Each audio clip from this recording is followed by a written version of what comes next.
তো তোমাদের লাস্ট ভিডিওতে আমি বলেছিলাম যে আমি পিসি বাড়ি কালী পুজোতে আসবো। হ্যাপি দিওয়ালি সবাইকে। আমি বাড়িতে মোমবাতি লাগিয়েছি, সেটা তোমরা দেখো। মোমবাতি লাগানোর পর কিন্তু আমি চাকদা যাবো আমার পিসি বাড়িতে, ওখানে কালী পুজো হচ্ছে।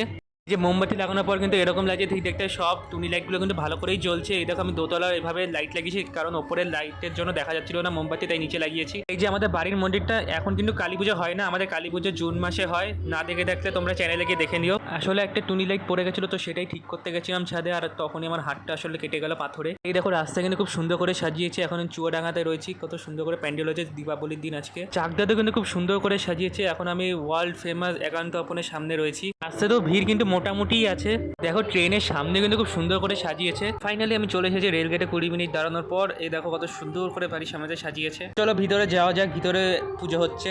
তো ঠাকুরমশাই চলে এসেছে, আর পুজোও কিন্তু শুরু হয়ে গেছে। ঠাকুরের সামনেটা কিন্তু সত্যিই খুব সুন্দর করে সাজিয়েছে, ওপরেও খুব সুন্দর করে সাজানো হয়েছে। ওরাও কিন্তু আমাদের সাথে বসে পুজো দেখছে। 11টার মতন বাজে, আর এখন কিন্তু যজ্ঞ শুরু হবে। তো যজ্ঞ কিন্তু অনেকটাই হয়ে গেছে, এখন আমি ওপরে চলে যাচ্ছি। হচ্ছে তোমাদের সাথে নেক্সট লং ভিডিওতে কালী পুজো। ততক্ষণের জন্য টাটা সবাইকে।